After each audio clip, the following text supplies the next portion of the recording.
cierre a este primer día del Congreso recibimos al doctor Javier Napoleone, que expondrá los principales desafíos del desarrollo de proyectos de hidrógeno en Uruguay.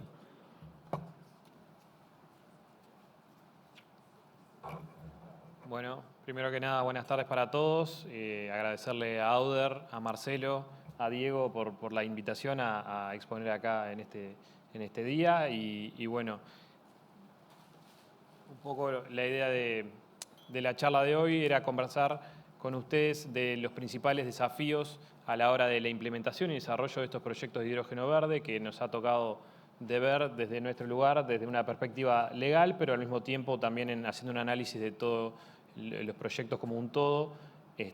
cuando se acercan clientes y se acercan terceros a la hora de implementar estos proyectos en Uruguay. Los principales desafíos a nivel internacional que estamos viendo y cómo estos impactan acá en Uruguay, los principales desafíos a nivel local y un poco algunas reflexiones.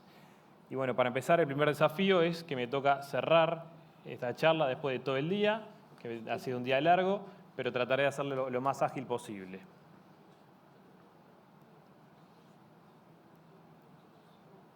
El principal problema es, venimos de todo un día hablando del hidrógeno verde, sus beneficios, todas sus potencialidades, pero uno de los problemas que tenemos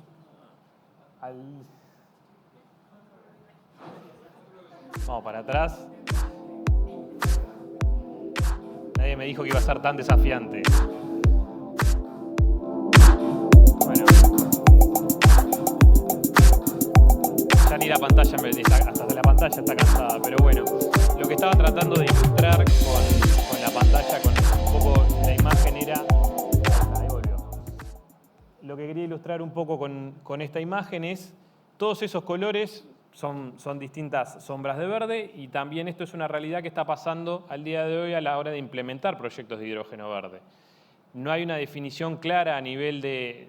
mundial de qué quiere decir hidrógeno verde, de cómo se produce, y esto en definitiva es algo que está impactando en el desarrollo de los proyectos, ya que no hay una claridad en cuanto a los estándares que tienen que cumplir estos proyectos para ser considerados como productores de hidrógeno verde. A modo de ejemplo, el hidrógeno verde se le habla como hidrógeno verde, hidrógeno renovable, de carbono neutral, y bueno, todo esto impacta en definitiva en que a la hora de desarrollar un proyecto está el dilema entre ser el primero en desarrollar un proyecto y la ventaja competitiva que eso puede llegar a generar siendo un early adopter, que como le llaman en Estados Unidos, como contrapartida por lo que le llaman el buyer's remorse, el arrepentimiento del comprador de ser al haber sido el primero y con el fin de ser el primero, en última instancia haber incurrido en mayores costos como consecuencia de que no había definiciones certeras y maduras de qué se necesita para el desarrollo de estos proyectos de hidrógeno verde. A modo de ejemplo, en la directiva de la Unión Europea sobre energía renovable se establecen los criterios de qué quiere decir o cuándo se considera que el hidrógeno es verde. Por ejemplo, para que la planta de energía renovable pueda ser computable como fuente para el desarrollo de hidrógeno verde, tiene que haber sido construida dentro de los 36 meses de que se inicia la puesta en marcha del electrolizador. Pero en definitiva, todo esto son proyectos normativos que están en consulta con los distintos jugadores a nivel de Europa, y Uruguay siempre ha tenido la tendencia natural de mirar hacia Europa a la hora de adoptar todos esos dictámenes para poder definir qué se entiende por hidrógeno verde u otras materias, por ejemplo, temas de datos personales y a nivel de competencia y otros.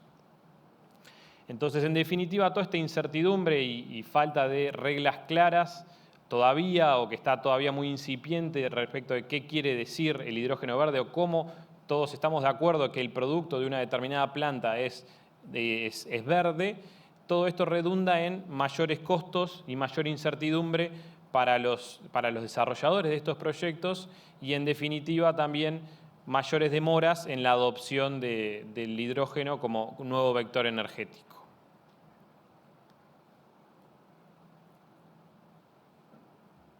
Otro de los problemas que presenta el desarrollo de proyectos de hidrógeno verde es, en definitiva, que no existe un mercado al día de hoy como existe en contrapartida con otros commodities, digamos, no existe un mercado asentado de hidrógeno. Entonces, lo que ocurre es que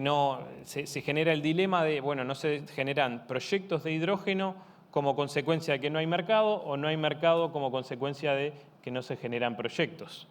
Y esto, en definitiva, lo que lleva a, en unas primeras etapas de desarrollo, lo que se busque sea industrias o sectores en donde más inmediatamente puede ser utilizado ese hidrógeno, como por ejemplo en los casos del jet fuel o el metanol, o incluso con un poquito más de desarrollo con el caso del amoníaco. Pero todo esto en última instancia redunda, que imagino que el panel de mañana lo va a tratar en mucho mayor profundidad, un impacto directo en el financiamiento, en estructurar el financiamiento de todos estos proyectos que son altamente intensivos en costos de capital.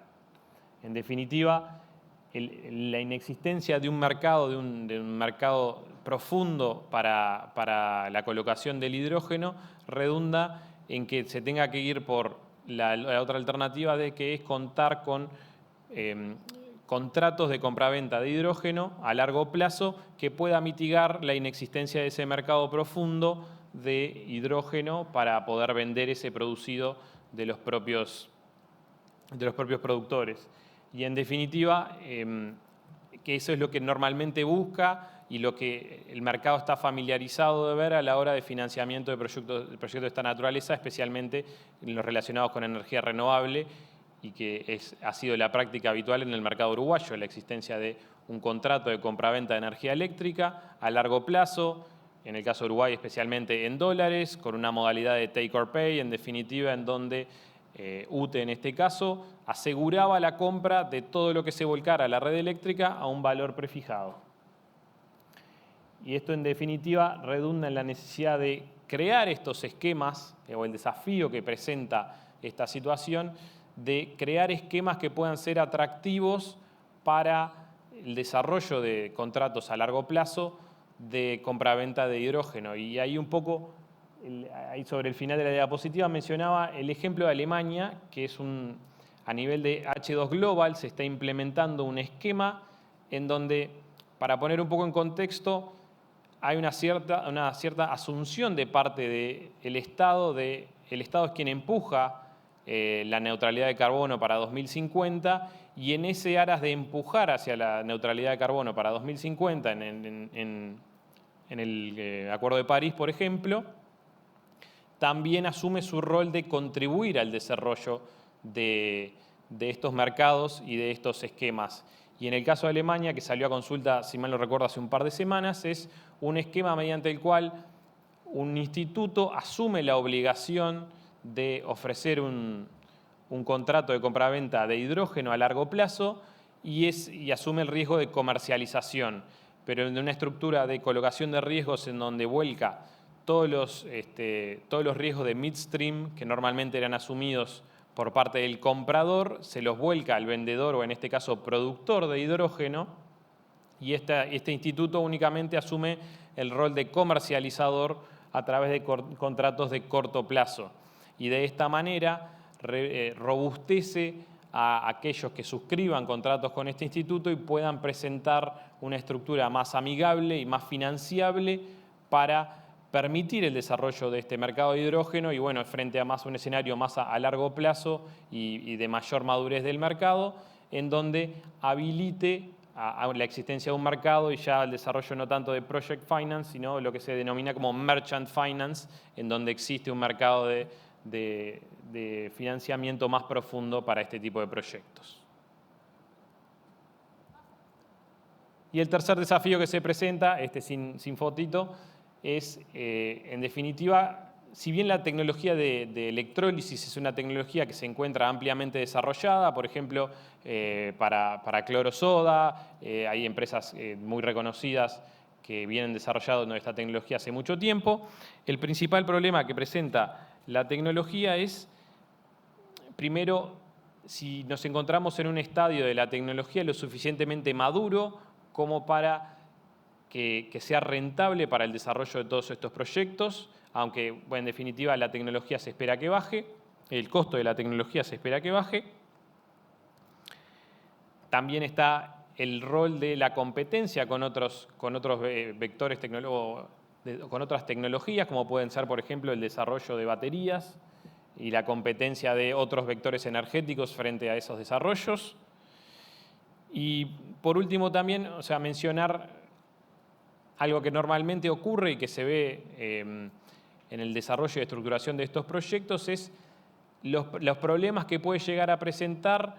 las degradaciones de esta tecnología y, en definitiva, el impacto en el output que puedan generar estos proyectos de hidrógeno. En definitiva, el principal problema que puede generar eso es un estudio de bancabilidad sobre un determinado proyecto que va a producir una determinada cantidad de hidrógeno a lo largo de su vida, pero que en definitiva, como consecuencia de una excesiva degradación, pueda llegar a tener un problema y no alcanzarse ese caso base, a modo de ejemplo, y es asimilable a lo que ocurre, por ejemplo, con la solar, con la energía solar y los paneles solares. Y bueno, frente a eso, como desafío y como clave para esos escenarios, es la necesidad de estructurar un paquete de garantías firme que le dé la certeza al desarrollador que frente a esos escenarios pueda tener un recurso y la eventualidad de poder recuperar o reconstituir su inversión al caso base originalmente planificado.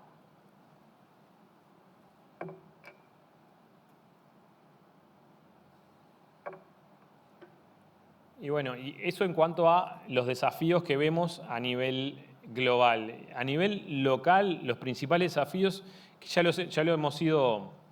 hablando a lo largo de toda la jornada, en definitiva, pero en primer lugar queríamos destacar el desarrollo de un marco regulatorio. Al día de hoy, el hidrógeno verde se plantea como el nuevo vector energético y apuntando hacia la nueva transición energética del Uruguay, pero en definitiva se precisa para que los jugadores del mercado internacional puedan verse interesados en desarrollar estos proyectos acá en Uruguay, la incorporación de regulación para la producción, almacenamiento y transporte del hidrógeno verde. Y acá, dentro de este ítem, hay dos aspectos bien puntuales que ya estamos viendo como desafíos para implementar a nivel de la regulación, que son, por un lado, la interconexión de estos proyectos a nivel local, y por otro lado, el tema de los peajes. En cuanto a los peajes, brevemente, un desafío que hay que tener en cuenta y a impactar en la regulación es si la planta de energía renovable a ser instalada va a estar autocontenida en el mismo lugar en donde se va a desarrollar la planta de electrólisis o si va a estar ubicada en otro sitio. Y en la eventualidad de que esté ubicada en otro sitio, los costos de peaje que eso puede llegar a implicar por el transporte de la energía eléctrica desde el punto A al punto B, que al día de hoy la regulación adopta un criterio, digamos, que no acompasa las nuevas realidades del desarrollo de este tipo de proyectos y que en un escenario de obtener la mayor eficiencia posible para estos proyectos, para ser lo más competitivos frente a otros países que actualmente también se encuentran desarrollando proyectos de hidrógeno verde y posicionarnos como líderes en este mercado,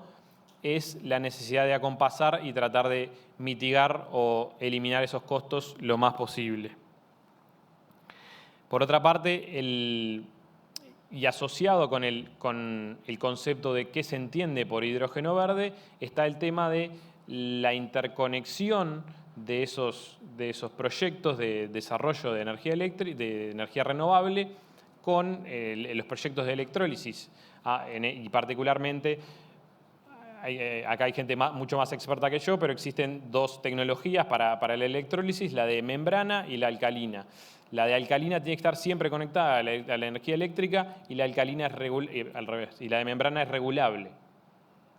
Pero el problema es que para alcanzar un determinado caso base y una determinada estructura de costos que a mí me convenga para desarrollar esos proyectos, necesito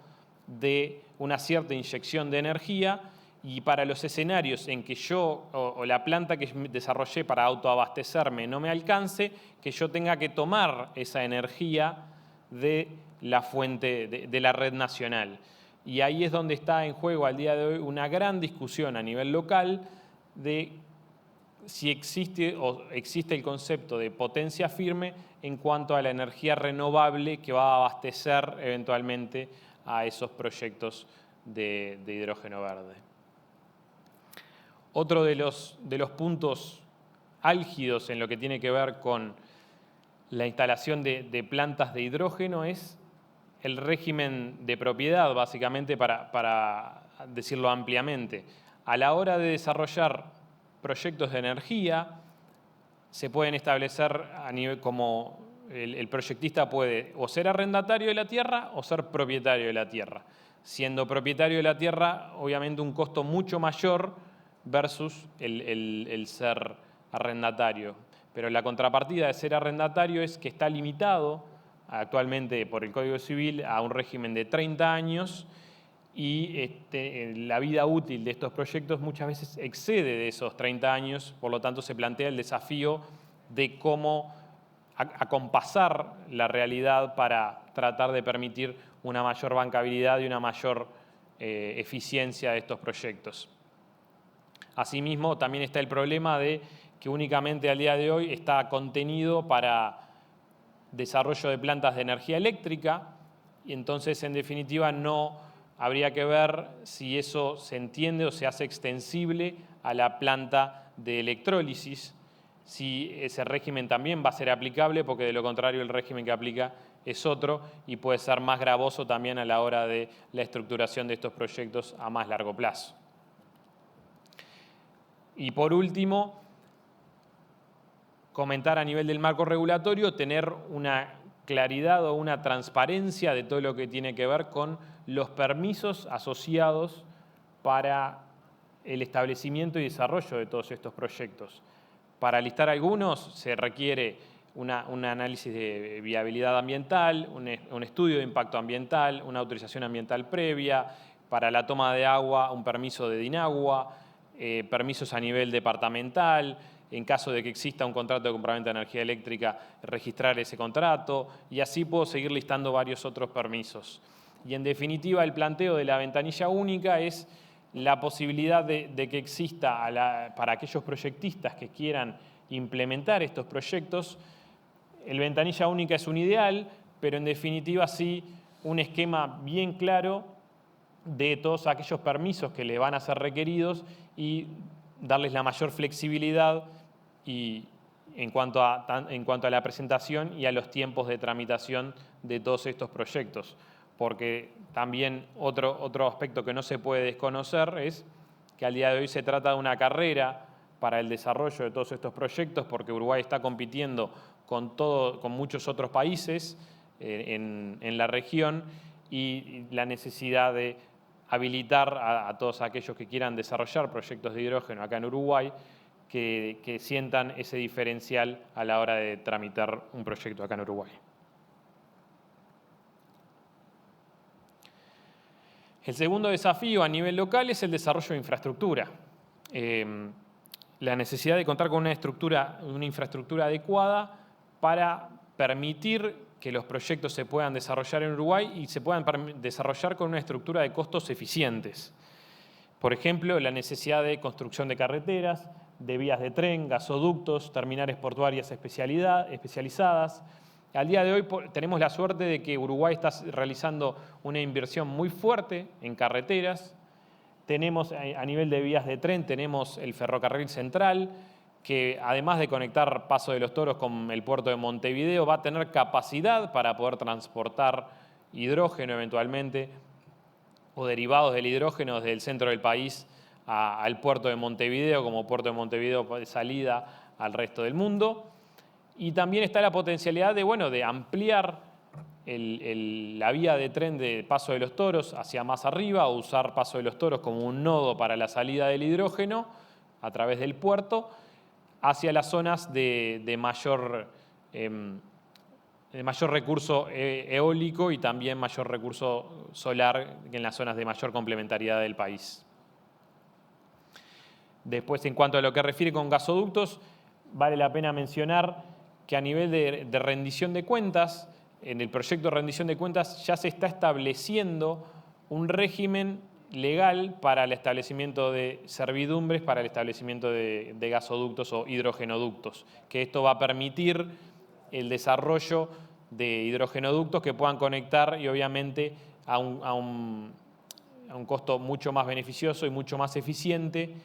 que a través del transporte por carretera. Y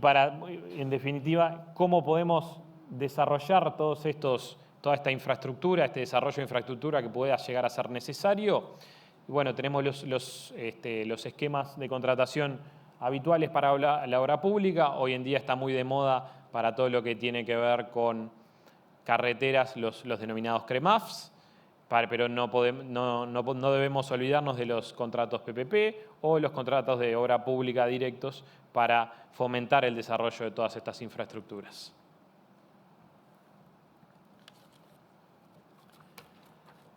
Y por último, el otro desafío que tenemos es el problema del Green Premium, o el desafío de que el desarrollar al día de hoy proyectos de hidrógeno verde siguen siendo proyectos más costosos comparativamente que proyectos derivados de petróleo o el uso de energéticos derivados de petróleo. Entonces, en definitiva, ¿cómo podemos incentivar para que proyectistas o para que se resuelva en Uruguay efectivamente la instalación de proyectos de hidrógeno y que realmente compensen la eventualidad de que no exista un mercado que quiera pagar ese diferencial o ese green premium en el exterior, esa prima por ser verde? Y frente a eso tenemos dos posibles soluciones: o penalizamos a quienes continúan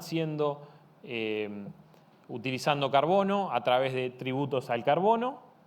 o se establecen mecanismos para incentivar la producción de hidrógeno verde. Más allá de los beneficios y los incentivos que puedan existir a nivel de inversiones que se puedan realizar y la ley de promoción de inversiones con la presentación de proyectos a nivel de COMAP, que aprovecho para destacar que se hizo una modificación en los criterios de evaluación de COMAP para establecer que todos los proyectos relacionados con hidrógeno califican como proyectos de alta especialización y obtienen el máximo puntaje a nivel de ese rubro. Pero me quería detener en un mecanismo que se está viendo mucho a nivel del Reino Unido, que son los denominados Contracts for Difference. Los Contracts for Difference básicamente son estructuras en donde el Estado nuevamente asume ese rol de promover el hidrógeno verde frente a todos estos compromisos medioambientales de la neutralidad de carbono, y son quienes pagan al proyectista la diferencia que existe entre desarrollar el combustible que sea, el e-fuel versus el e-jet fuel versus el jet fuel, y en definitiva quien paga la prima verde es el Estado y no es el consumidor de ese proyecto, de ese energético. Y bueno, en definitiva, quería cerrar con algunas reflexiones de estos desafíos que elegí para esta charla, y que si bien fueron presentados por separado, todos estos desafíos están interrelacionados y hay que ayudar a encontrar la mejor manera de solucionar y beneficiar a quienes resuelvan establecerse en Uruguay para darles las mejores soluciones a los proyectistas y en definitiva resuelvan instalarse en Uruguay. Todo esto va a redundar en una baja de costos y en permitir que puedan existir nuevos proyectos de esta naturaleza. Y bueno, agradecer a Auder porque estos espacios en definitiva contribuyen al desarrollo de estas instancias y contribuyen a plantear en conjunto y a llegar en conjunto a soluciones para todos estos desafíos.